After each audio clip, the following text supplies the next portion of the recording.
Hey, what's happening, guys? Welcome back to Tmeztv. Haven't been doing a whole lot of camera stuff because it's winter time here in the Midwest, but I made my way down to Don Whitney's shop, and we are working on getting the DubZero ready for the race season. Odds and ends from the trailer to the quad. Here is the DubZero. This is our DRC wing car.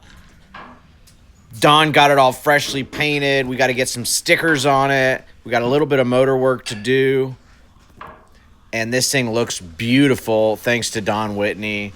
We're going to get into doing some measurements and ride heights. 15.25. What was it before? 15.5. Okay. You got it down a little bit. Let me see. That thing looks really low in the front, doesn't it? Well, don't have a lane on that. So yeah, that's true. That's part of it.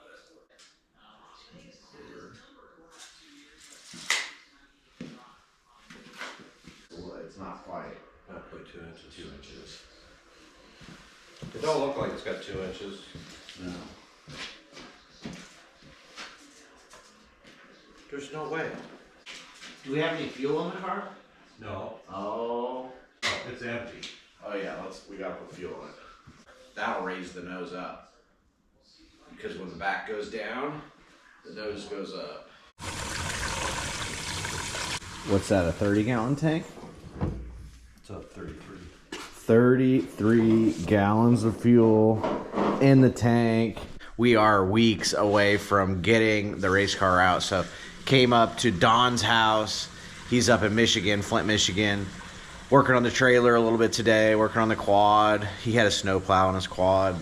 Now we're working on the motor, doing his engine winterization program is take the push rods out of it. So you pull the rockers off the motor, pull the push rods out of it, and then the springs aren't, collapsed on one cylinder. You don't have to worry about it killing the springs.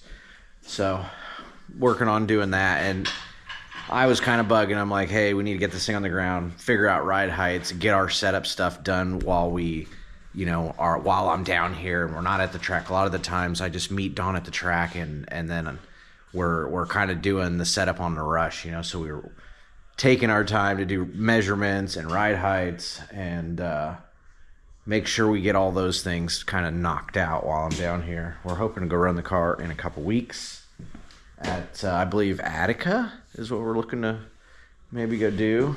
Don just repainted this car and did some updates, this being one of them. That's really cool. This pan is actually built into the air cleaner, so this box here, basically the air filter sits on this as which is neat, because then these, a lot of the times when these aren't attached to that, I've never seen them attached to that, when they're not, they're just kind of floating in here. And you don't want to have any problems, because you got all this linkage right here. And so, yeah, very cool upgrade to it. During the off season, Don got all the torsion bars spring rated, which is kind of a new fad, to know what kind of spring rate your bars are actually putting out. So then you can take stiffer bars or softer bars. You can take the same bar number, like 1,000 bar. We have 4,000 bars and they all range 10 15 pounds different. So then putting the right combination of torsion bars in the car to get your ride heights correct with the right size of stagger in it is kind of what we're shooting for here. Bump stops are crucial in what we're doing. You want to make sure you have the right gaps. And, if you don't have the right gap, so this is your standard, just a, red Penske, and that's what everybody runs. But you need to make sure that your gap, you want to have at least a 3-inch gap or less, in my opinion. And so then you need to start stacking different stuff. I almost need to make it an inch longer. So you can just do this. This is an inch. These are some Slade, like hard jellies or whatever. And then, the typical way we do it at the track, you just slip one of these packers is what we call, and they're different thicknesses. You got little packers, and then you can adjust your gap as it goes. You know, as it gets slicker, you sometimes want to lay into it more. But all this type of stuff starts with your ride heights and having your car set up and playing with it like we did last night. We spent a couple hours measuring it, changing bars, doing ride heights, checking the blocks, you know, and a lot of times, like, I'm always lowering the nose. You know, most of us were on 4-inch blocks front and back. I'm always lowering the nose. And so we were just like, let's find out what this thing, where we want the ride heights off the blocks. That way we pick the right blocks. So we spent some time with that. And now I know where this needed to be, and I need to add an extra inch just to get my gap down to 3.5, you know? And so I'm looking at all of he's got a box over there with a bunch of different stuff in it. And so, you know, these are 1/2 inch. I can just stick these in with this, but, you know, you almost want them to be the same shape, because it'll just try to shove this up through that. So then you do a spacer or whatever. But I got this little pack spring, and it's a little on the big side, but it's like a 100-pound spring. But then it also, when it collapses, it bottoms out at, I want to say it's just over 3/4 of an inch. So then that's more of the technology, you know, a little bit of give at first, and then it coil binds because these two hit each other. I might actually just throw that underneath. So look, my options, I can do these two, stack a bunch of packers, or, you know, even just like some aluminum spacers or whatever, to get my gap up. This is probably the most forgiving. These act like, you know, pretty much like hard plastic because they're so rigid. All kinds of ways, different ways you can deflect this.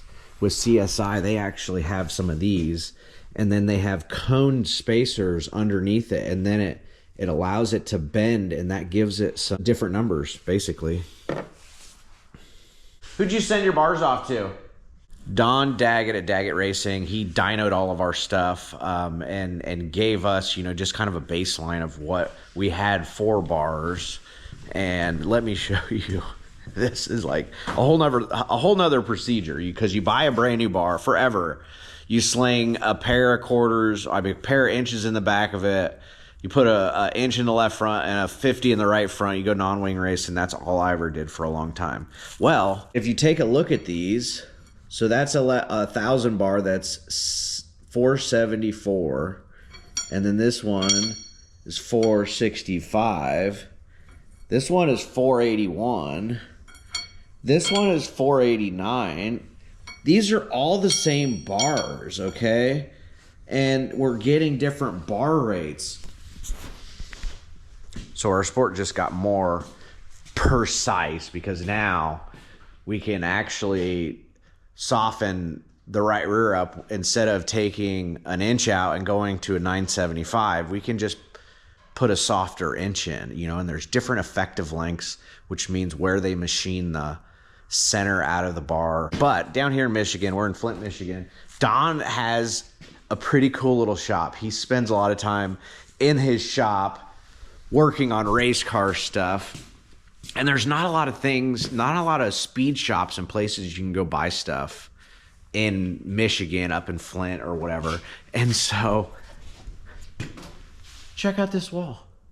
Don's got like some parts down here in Flint, you know, pairs of radius rods, stagger tapes, you know, just some of your basics. Like, how many times do you go pull a motor out and you don't have the caps you need, you know? And a lot of the times he kind of buys teams out. So, you know, some of the stuff is used and quite a bit cheaper than you could find it new. Where do you sell all this stuff, Don? Facebook? Yeah, Marketplace. Marketplace. The interweb. Is this our spares right here? Well, I want to say everything's for sale, because that's how it is. Everything's for sale, yeah. But this is, you know, kind of a lot of his spare stuff over here. He's nicely organized. This is one of my favorite tools. You just throw the wheel on. We're about to mount some more wheels, so I'll show you how this thing works. Pretty basic, but instead of being on your hands and knees, bent over, working on, you know, dismounting and mounting wheels, This thing here is just an old bent up axle that they welded on a plate, and it gets it to where you can stand up and impact it right here. Check out Don's little louver setup to get some air into the air filter. I'll show you some of the other stuff he's got going on over there, but this right here, this is one of my favorites. It's a little brake bleeder tool, so that when you have your left front or your axle set up with your left front brake and it's complete, ready to throw in the car. Look, both these have brakes on them, so you have to bleed the brakes, right? You know, so with him, he just throws that kit on the brake, pump, pump, pump, gets that bled. Same thing with the rear ends. You know, we're pretty much, you're always just wanting the stuff prepared so that you can just toss it in the car. And this one needs a brake line, but we try to keep them with the master on them, with the rotor, with all that stuff. So then you just toss it in and you hook up a quick disconnect. Well, if it's already bled, then you're one step closer to getting on the track. And bleeding the brakes when you're in a hurry, not. Hopefully that's not a good rear end. They're all good rear ends. That was a joke. That little cart is that's about a bare minimum on the cart there, Don. Yes. There we go. We're back we're barely in business on that. That's okay. It's these big boots that I got on. Yeah. March 27th, Attica's running, I think, All-Stars, right? Is it a local show and All-Stars? I'm not sure. Okay. We don't care. All-Stars, Fast is running no stars. I'm working on getting down to Attica on Friday, because that place is, you know, elbows up, wing guys, 410. That's what I'm hoping to go do, run Attica Friday and Fremont Saturday. I always have a lot of fun at Fremont. And there's other Ohio wing tracks, you know, Eldora, of course, Atomic, Lima. So check it out. He put those scoops on the hood, and that's going to direct the air right up this ramp, right into this. And that's where the power comes. That's where it breathes fire. Well, no, actually, that's where it sucks in the air to breathe fire out of the exhaust. Right onto the left rear there, Don. But the DubZero looks beautiful. Fresh coat of paint. Don has been working hard on making sure it looks really nice. And it always does. Doing tires is one of the biggest chores on the team, you know, because after the races, you got to wash all the tires. And then if they're burned off, you got to dismount them, put them in a pile, recycle them, remount them. Well, Don dismounts all his tires in the off season. So we went and picked out a couple nice right rears and 3 nice left rears. This front was giving us a headache, and sometimes you just got to work at it and work at it and work at it, as it is in life. Hey, thanks so much for clicking on the channel. Please go like and subscribe. It's not bad for a right rear. No. So this is a compression adjustable. So at full stiff, it's 115. At full soft, it's 58. And typically this stuff here correlates with how many turns you need to be off on which color. You know, like if you're on this blue one here, you need to be 2 clicks off full stiff. And that's not bad on rebound. That's a nice shock. That's like just a standard put it on, start of the night shock. Right. I like that. So this is the right front. Yeah, real close to 100. Yeah. And then your rebound. Look at the rebound. So you want to start that one probably right around. Yep. Right in the middle, but then you could tie it down if it was heavy. Yeah, that's nice. Okay, so that one doesn't need to be dynoed. I feel like wing guys like a lot of compression in the right front. But What's this one? that might be one way of keeping the right front having some kind of like Grip. Yeah, being positive when it sets down, even though the bar's floating for the first 3 inches, you know. Well, hopefully you learned something in today's episode, kind of a behind the scenes at the shop, video, but it's time for me to hit the road. Maybe if you could, go check my guys out at Driven. I'm out of here. Sprint cars and midgets are insane. You gotta have a lot of energy and a lot of focus to get the job done. And then once I got on these gummies, I really felt like the recovery was a lot quicker. I had energy, I had positive thoughts, I had motivation. Like, these gummies are motivators to be productive in your life. No joke, every which one of them works. The boost gives you boost, the focus gives you focus. The rest gummy really gets you that quality rest that you need. And honestly, I've been highly recommending these to people and excited to promote something that I believe in, something that's been helpful for me on a daily basis.